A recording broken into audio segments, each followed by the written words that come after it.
Welcome to Geeks Corner. I'm Mr. Daps. I'm Katie. Hey, it's Murray.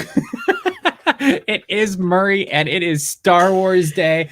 This is a fantastic day for Geeks Corner because it's like everything that we love all in one show. Well, not Star Trek. And has happened. Well, and not penguins. Babu Frick? And not... Okay, so it's lots of things that we love.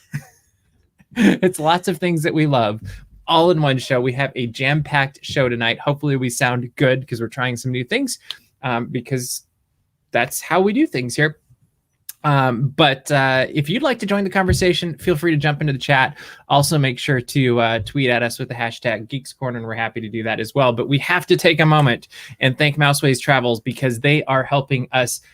Actually, they're going to help us be heard better because the next goal is to get a third microphone for Geeks Corner because then we'll be moving up in the world. But when you want to book your next Disney travel vacation, use Mouseways Travel because they're going to do a lot of the work for you at no extra cost. In fact, they will probably save you money. And our good friend Matthew has been doing that for us already.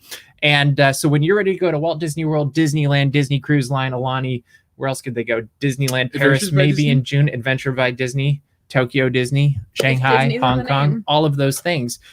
Make sure to talk to Matthew and his team at Mouseways Travel. You can go to mouseways.com/DapsMagic, or just go to mouseways.com and tell him that Daps Magic sent you. And then you'll be supporting Daps, supporting a cheaper trip, and also supporting Matthew. So everybody wins, right? Yeah. That's great. Yeah. I love it. So let's do it. But let's get right into the week. Yes, we do want to try everything. But thank you for your comments. We're already happy. Let us know how you celebrated May the 4th today. We would love to hear. Yes, we do have a pork. But this weekend, Disneyland Resort reopened its theme parks. We were on hand bright and early. We saw each other almost at the crack of dawn. It was pretty close to the crack of dawn. Yeah, it was. I feel like it was still slightly dark. It was slightly dark. Yes. Well, especially down in that tunnel. But we parked. You know the ominous Disneyland tunnel. Yes. Do you guys not? But we got to the parks ridiculously early. We're in the parks right around 8 o'clock, maybe a couple minutes after. And we did marathon live streams of the day. We only went an hour. Murray went for was it 3? 2? Couple hours. I was giving you the marathon award for this. But we all then met up again later in Disneyland, which was a lot of fun. Had a great meal at Cafe Orleans. And I'm very, yes. Okay. Katie liked it. I'm very curious from Friday. What was the highlight of your day now that Disneyland is open again? You first. My word. Katie's my chair. Yeah. I like that I'm on a swivel. It's fun. I will admit something on air live. I teared up a little bit on Pirates of the Caribbean. I couldn't even get past Banjo Guy without a little bit of a sniffle. You know what's I'm ironic? surprised you guys didn't say anything and didn't hear me. I didn't hear you. I didn't notice. I'm sorry. I actually was trying to hold it back and then I sniffled a little bit. But that's so beautiful. That was, I think, that's my all-time favorite ride. I assumed allergies. Disneyland Pirates. Probably it is allergy season. Yeah. Okay, so Pirates, which ironically has a deep connection with Daps Magic because Daps Magic was started because people were clapping and singing in that first tunnel where you go down the first and then you yo-ho, they're singing there. People were singing there and they were told they should never do that. And that was inappropriate behavior for an annual pass holder. At which point I was like, I've done that many times. Me too. I've grown up doing that. I was like, but that's what everybody does. Yeah. Let's start a group. Not exactly, but pretty close. Then we'll show them. But ironically enough, on Sunday, we saw one of the original Daps Magic members of 3 of them, Anne Marie. And it's always good. Was it 16 years later, 17 years later, however long, 2004 to today. 17 years. 17 years later that we're still friends with all of these people we started Daps with 17 years ago. And I think that's really special. So what was your favorite moment from opening day? Well, I mean, we walked in and I saw the train and I cried. I'm sure you've all seen that video by now because... Where can you see it, Katie? Oh, gosh, you can see it on TikTok. You can also see it Twitter, YouTube, lots of other. You But name it, we've got it. MySpace. MySpace. Oh, we got to work on that. Excellent. We've got a music creator page on Alright. MySpace. We used to have a really big MySpace presence years ago. We were big on MySpace. I was never allowed to have a MySpace. Probably good. Yeah, I'm pretty sure that was the best. But yeah, so that was a lot of fun. I really enjoyed getting to see the train roll in. There's a whole lot of magic. The other favorite part of my day was getting to see friends we haven't seen in like a year plus. Yeah. You know, like the mice that live there. But seriously. You know what? That actually brings up, I think, my favorite moment of the day. Can I hop in? Yeah, of course you can. The mice thing made me think about it. Is we were in line for Snow White's Enchanted Wish, which we'll talk about in a minute. And I happened to look up because I grew up in the country. And You so heard a when you twig hear snap. things, when you hear things make noises, you immediately start thinking, I heard this. This seems out of place. What am I hearing? So I look up and we're in the queue part for Fantasy Fair, like where you normally go in to see the princesses Yeah. on a normal. So like the extended Snow White. Yeah, the Yeah. extended queue or Snow whatever you White call queue. it, Yeah. And I look up into that hill and there's a raccoon Oh, walking across. Yes, I And- before I headed over. I got a Hands don't text. scare. Yeah. Yeah. And I can tell you, I've seen lots of things I've seen possums, I've seen rats, I've seen mice, I've seen scorpions, I've seen Scorpions. all sorts of things. I want to think it was planted, to be completely honest, but like I've seen lots of critters at Disneyland through the years. I have never seen a raccoon. And then it kept walking back and forth. And at one point, when we were like outside where it kind of wraps around and you're up against that stone wall, that was the point where I can flat out tell you I was closer to the raccoon than I am to you right now, because it came around and it was looking at me. And so I went like this. And it was a large raccoon. It very well could have been Rocket because he was not in That is true. Mission Breakout. That is Rocket very was not possible. But it really was funny. And then at one point it was like sitting on its hind legs and just like looking at us like this. And at first I'm pretty sure the cast members didn't believe me that there was a raccoon. He's like, a raccoon? I'm like, yeah, it's right there. And then he saw it. He's like, that is a raccoon. We better get. And then they got a manager, and then they had to call horticulture and all that stuff. It was fun. You know what I think the raccoon wanted? What? I think he wanted your hands. Probably. Because his hands don't scan. That's probably true. Like you were like, no, please stop. No, I'm agreeing. It's It's a thing. That's Obviously, all I'm his gonna hands do don't about scan. that. But Yeah, but that was definitely a highlight of the day. Another highlight of the day, which we were all together for, were the Canada Goose, Canada Geese, I guess, that came in, and No. people just did not have common sense when it came to wild animals, no. and that Somebody was a little slapped its terrifying. like little tail feathers, and I really thought I was gonna watch someone lose a hand. And also try to feed it. Yeah, they They were, were- and thankfully the geese were very tame. Well, I will tell you, I guess. have been nipped by animals like that before, and Oh, geese terrify me. it hurts, but I didn't lose a finger. Like it hurt, and it hurt. Listen, but- I thought that these geese, after not seeing people for a year, and then having someone come up and slap their tail feathers, I was like, listen. Yeah. Well, you know, Mickey wasn't here for a year, so other people moved in. But yeah, There was less ducks too.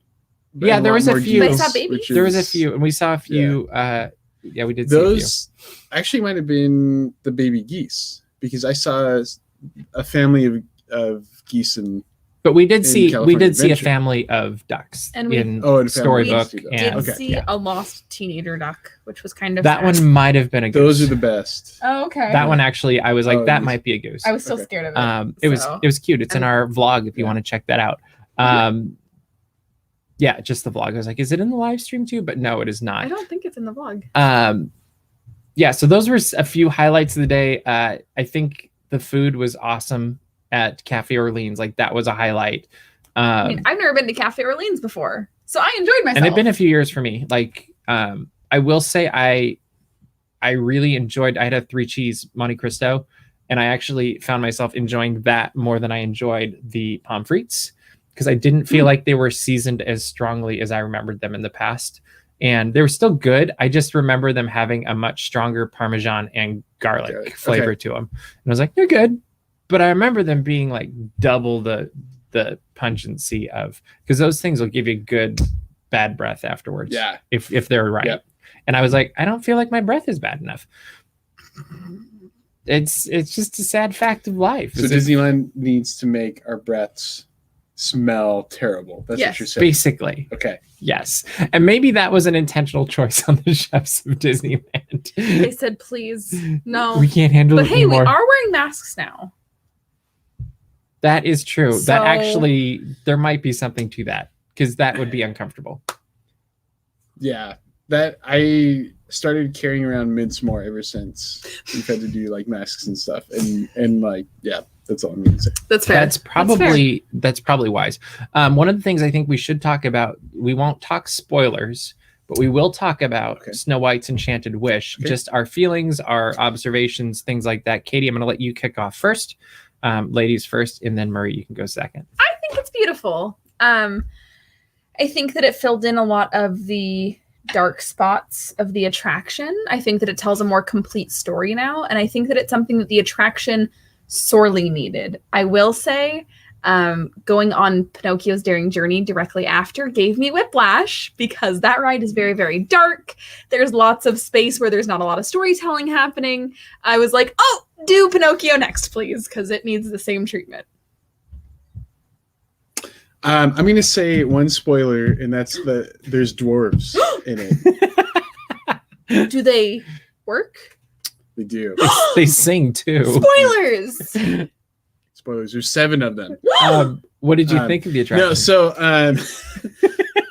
I really enjoyed it. I liked the old one. I did feel like, oh yeah, go ahead and update it, because they're like the majority of the old storyline was just, let's try to scare the pants off of little kids. And it succeeded. Yeah. And even like the forest used to creep me out a little bit. Like, and I got stuck in there one time. So yeah, it needed a redo. I will say the ending of Snow White's Enchanted Wish, I think, is one of the best endings or finales, whatever you want to call it, to any dark ride. Yeah, I agree. One of them. I don't know if I could say it's the best one, but yeah, I think. What would you compare it to? Is your like? I was trying to think. Yeah, because Little Mermaid, I think has a really good Little ending. Mermaid has a good ending. I actually think this was a little better. I liked what they did. I'm trying not to specifically say certain things. I think it's the best in Fantasyland. Yes, definitely. Yeah, like it's cohesive and it's and I feel like in many regards it's the one that makes the most sense. Mm-hmm. Like it went from making the least amount of sense of any dark ride, because I always like the Walt Disney World version better because like it told the whole story, and then they're like but comparatively, like I was like, at least the major plot points I feel like they hit mostly. Because I think Tokyo's I haven't done always Tokyo. have to say that. So Tokyo I think is the exact same as Disney World's used to be, or like, well, now they don't even have one, but so, used to be. Now you like walk and see princesses. But the thing that I loved about the old one, I just gotta say real quick, is like everything tried to kill you in the Disney World version, now the Tokyo version. But anyway, because you were supposed to be watching it through the perspective of Snow White. No, but like the diamond mines try to kill you. Like not the dwarves, the diamond mine tries to kill you. Do we have a video of this? I might. I feel like I need to find this and watch it, because I'm like in Tokyo. I hope you did. I'm kind of hoping I did too, but I can't fully remember. I don't know if I like watched them. Tokyo's a very strange park because so many Tokyo Disneyland. There's so many things that were the same, but not in like one park. Like there are things that would be the same in Disneyland, and then you turn a corner and there's things that were exactly the same in Magic Kingdom. Pick and chose. They're like, oh, we want this and we want that. And, and I'm sure if Disneyland Paris had been open, they'd take it from there too. When you turn left on, well, it's not even a main street, but they're Main Street. When you turn left at the end of that, and then you're suddenly in New Orleans Square, it's just the most bizarre park. Okay, that would throw me. That would definitely someday. Like, DAP's trip to with Mouseway's Travel. I was going to say, if you would like to experience the weirdness of Tokyo, tell Matthew. They're like, hey, we want a DAP's trip to wherever it is. To weird Disneyland. to weird Disneyland. Yes. So anyway, yes. So Snow White's cool. So all that to say is Snow White's cool. Well, I think we all really enjoyed it, and I think overall we really enjoyed Disneyland in general at 25% capacity. I will say, just quick tip: have your app ready, order your food early, because Plan it out. Yeah. you do have to, like, the mobile ordering is more limited than it was before the parks closed, both in regards to menu and then also I feel like fulfillment time. And so that was one thing that we experienced. And if you plan for it, it's not as big of a deal, because then you just hit I'm here and you're like, well, I'm ready to wait. But and I was even thinking, hit the I'm here as you're walking over.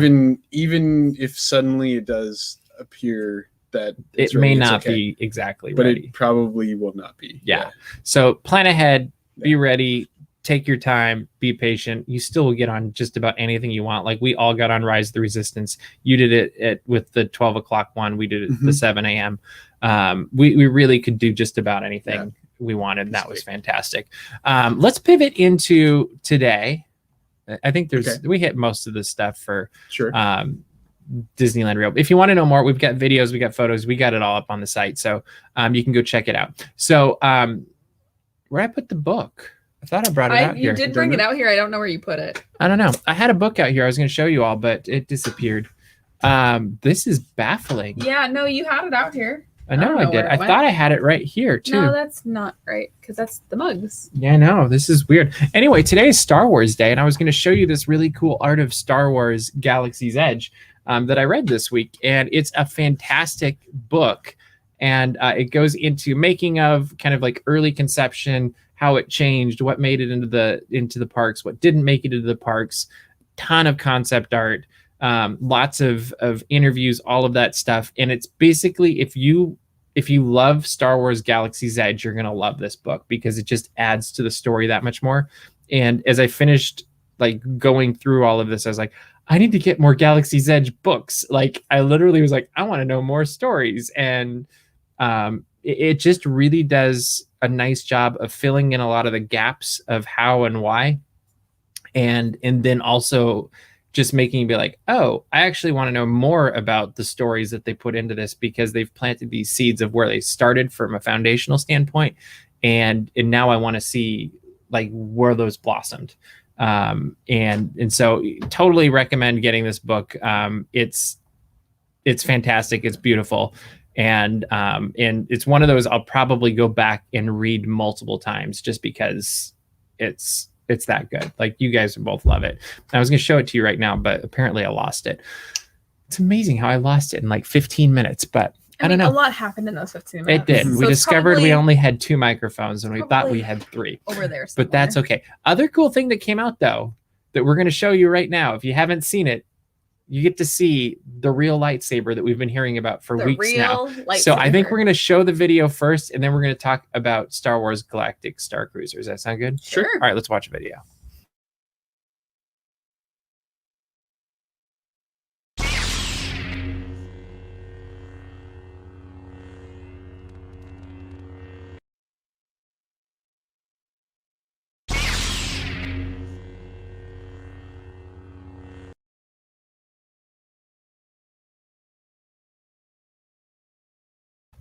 So this came out this morning, and in fact, I woke up to text messages being like, "Did you see this?" And thank you, Calvin. But this is pretty cool, and it's going to be on the Star Wars Galactic Star Cruiser when it launches in 2022, which is just a year away, which is crazy. So they're going to have both the Disney Wish and, is it the Halcyon? How do you say it? Halcyon? I don't know. I think it's Halcyon. I think it was too. I can't remember. That's how I've been thinking. Yeah. Yeah, but they're gonna have both of these things launching next year, which is insane. Although Star Cruiser was supposed to be this year, but originally, yeah. But it got grounded for a little bit. Yeah. What did you guys think of the lightsaber first, and then we'll talk about Star Cruiser? I was confused when I saw the video this morning and everyone freaking out because I thought it was a digital effect. I literally was like, Why is everyone freaking out? Yeah, Rey has a lightsaber. Are we freaking out because she has a lightsaber? I was very, very, very confused. And then once I realized that it was the practical lightsaber that we've been hearing about for almost a month, I then watched the video, largest screens I possibly could, over and over. To try to figure it out. And over again. I think this is fascinating. I will say this is something I don't think guests will be able to have access to. I have expected to be one of those things where it's good for a photo op. Well, I could be wrong, but watching Rey and how her hands are placed, it seems like there's a lot of meticulous training that goes into wielding a lightsaber.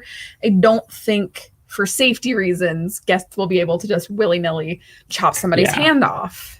Well, you know, that's the Skywalker trilogy. I thought it was super cool. The second part of that video, though, where it's not just like straight up, you're like, okay, that makes sense. But when you're at an angle going out, to me, that's a completely different take on the effect. And I thought that was super cool. And I know the patent's out there and I could read it, but I don't want to because I like being kicked out about it. It's so cool. I prefer to go real lightsaber. Wow. Yeah. I mean, and I think that's actually like, if the prices for this Star Cruiser end up being true, part of that price is so you can see that firsthand. 100%. And I'm like, that's kind of cool. What'd you think of it? I'm laughing because so I had slightly similar reaction to you, but like different scenario, because it was watching it once, trying to figure out like, why is this the video for the Star Cruiser? Like, well, because when they tweeted it, it's something cryptic, like, here's a hint. Yeah. And it's like, it's Rey. I don't get it. Rey's in Galaxy's Edge. I don't like. So and so after watching the video the first time, I'm like, oh, it's a lightsaber. So that was honestly my reaction to it. And I did watch it again, and it was to try to figure it out. I do wonder though, because they've had concept art for the like training thing. I'm actually wondering if it really is something that which I guess can do and is included in the I'm price. almost wondering if they're hedging their bets, because when I was reading the press release this morning, they made it sound like Rey would be the only one to have it. Okay. And maybe there's a hope that it could be part of the training at some point, but I almost wonder if it's like, part of me wonders if it's going to be like the old Jedi Training Academy, and where she does have it and then we all get the plastic ones. Yeah. And you know, like, so more of a show element than, which actually would be cool, is if they did almost like a stunt show type thing. Yeah. Within it. Yeah. And I mean, it'd be a good starting point. The thing I haven't read anywhere yet, and it doesn't mean that it's not going to happen, is they have not talked about if there will be any First Order agents on the Halcyon. Like they said there could be resistance. They said there could be some interesting characters, but I did see any indication that First Order is on the ship. There is some official information that's come out this afternoon. Oh, there you go. It seems that First Order will be involved on the ship. Then there we go. Yes. That's what I get for writing too early in the morning. No, there was nothing was posted to fans, but there was casting notices. Oh, I did see that. Yep. I did see that. You're right. I didn't connect the dots. Couple First Order agents involved. Yeah. Although sorry, this isn't a counter, because it's the whole thing of like, you know, like where exactly are you going to see Rey? Because potentially you would land into Batuu, go into Galaxy's Edge, and suddenly there's Rey again. You know, like, how do you do that? Like, it makes me wonder if it's more like in that there's going to be some kind of like a landing sequence or something will happen. I'm very interested. In between, and that's where you see Rey. That's where you see the First Order. There's stuff that happens, but while you're in the Star Cruiser, or something. It's like. Yeah, it'll be well. And then the part that, now that I'm thinking more about this, is, have you really gone on a space adventure for Star Wars if a Star Destroyer doesn't show up and board your ship? Like, honestly, to me, that's almost no brainer. Now that I'm verbalizing, I'm like, there's of course, if you didn't get boarded by the First Order, does this actually exist? If there's no ominous British accents, it's not Star Wars. Exactly. And I think they connect that to Batuu. Or no country accents, but there's gold in them. They're Star Wars. Or even if the TIE Echelon you see fly up, and then they do a check for Rey or whoever, that could be cool too. Another thing that came out today, we're excited about this, by the way, if you couldn't tell. There's a bunch of merchandise that came out today. We actually have some here. Murray went to Downtown Disney, was able to go to the Legacy Pass Holder event. Is that correct? Legacy Pass Holder. And how did you feel about the event, real quick? Just remember, the longer you talk about this, the less time we get to talk about Bad Batch. Maybe I should just say I was glad to have gotten the Chaser Lights or Star Speeder, not Light Speeder, Star Speeder. Cool. Was it organized? Like the actual showing up and going in and all that stuff? Kind of. The actual like buying of the merchandise was organized. Okay. It was organized well. Yeah. Like how did it compare to when we went for the trading post?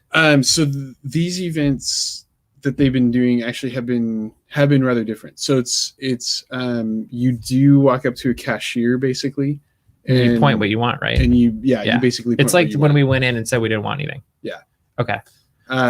So yeah, once you get into the old ESPN zone, it's quite easy you just have to stand there. You have like a sheet that has everything on it, and you can point to that, or you can just say, oh, hey, I'd like to get, whatever, a bunch of wishables. Yeah. And then they're like, okay, and they just grab a bunch and then you buy it. So there we go. Cool. The other thing that happened today is Star Wars The Bad Batch premiered on Disney Plus. We just watched it about, an hour ago. I'm going to let Katie goes first because Katie has, I think, the least connection with the animated. Well, no, I think it's fair, though, because this is kind of an entry for you for the animated series. Like, you've watched a couple of Clone Wars. We've talked about this before. What did you think of the show? Rebels? I'm going to be real with you, Chief. If you have not seen the Clone Wars or Rebels, you're going to be really confused for an hour and 12 minutes. As Mr. Daps and Murray go, yeah. Yeah, I point at the screen. I think that made it worse. Was like there was a bunch of like reveals and things, and they're like, oh, and I'm just like, okay, dead silence. So you didn't like it? I wouldn't say I didn't like it. You didn't. I didn't love it. I didn't connect with it. I think like there was parts of it that I enjoyed because it was Star Wars. But there's a lot of puzzle pieces that I'm missing. Us too. But that's not good because I'm missing the foundational knowledge to understand what puzzle pieces are missing. To me, every puzzle piece is missing. I don't even have the picture that you follow for the puzzle. Like, neither do we. No. Anywho, I'm confused. Okay. The Prime Minister is confusing the most, but on Camino. Mainly because of his accent. But yeah. You'll know what I'm talking about if you watch. Yes. This guy gets it. He knows what I'm talking about. No, I would put it. I think Rebels is still my favorite animated Star Wars series. I think that's fair. I don't know yet if I like this more than Clone Wars. I like it more than Resistance. I didn't finish Resistance, so yes, I actually haven't finished Resistance either. I had a hard time with that. So yeah, but I thought it was very good. Well, and I think the hard part is I can't think of any of these series where after the first episode I was like, this is the best thing ever. Rebels more so than others. Yeah, like I think it had the strongest kickoff, but I remember when we used to talk about it on Daps Cast, like remember how Danny would say all the time, she's like, this is the show I love and I hate because just when I think they're doing it right, they do this left turn thing and I hate the next episode. But it all ended up wrapping up. Yeah. And it's always a first season thing. Yeah. And that happened with Clone Wars, Resistance. I think that's why I didn't make it further. Just because I didn't connect as much. And I have made it into the second season. I'm not missing anything. As much. Okay. Yeah. But no, I thought I liked seeing the characters struggling as they were moving forward. I thought that was interesting. I thought it was interesting to see another perspective of an event in Star Wars we all know, and seeing it from different eyes. Like that was kind of cool. I think if there was a weakness to it, it was that some of the characters seemed a little bit too simple to me, and I wanted to see. I'm like, there is more to this, right? Like, and I'm assuming there is, but like at some point there was almost this rehashing of what we saw at the end of Clone Wars, of like, we just want to make sure that this is what they do. Like it was kind of this, like you could tell which character was good. Yeah. Yes. And so I felt like they kind of beat that horse a little bit too much. It was just like, but I like where it's going because I don't know where it's going on multiple planes. And it's one that I think it's going to drive us a little crazy having to wait every week for 22 minutes or whatever. I mean, this week's better because there's another episode on Friday, but hey. But I'm excited to see where it goes. And if it doesn't go anywhere, we've got Loki next month. Mm-hmm. I just know that you're probably not going to answer the one question that I have. They're never going to answer it. Why does the Prime Minister have an accent like a cowboy? And not the hat. And not the hat. Yeah. Fought in the Gold Rush Wars, Murray. There we go. Dare you? I apparently missed that series. Okay, so you guys watched Clone Wars and Rebels, but I watched the Gold Rush Wars. Before the Clone Wars, there was a Gold Rush Wars. I completely forgot. Or the show Storage That's Wars. why there's only moisture evaporators on Tatooine now, is because they took all the gold and nothing else is left. Okay, Katie, we're running out of time. What should people do? Go to DocsMagic.com. Check out all the Disney and geek news as it happens in intelligible format, we promise. Also shop our merchandise, which should be plugged in right there on the site. Hopefully. And subscribe to our mailing list so you don't miss a thing. And subscribe to our YouTube channel because we have a ton of videos that are continuing to go up. I think I have like 50 more to upload or something like that from this weekend. I know we were both filming like crazy, and GoPros are awesome. And but that is all the time we have for you this week. So we will see you around the corner. Bye.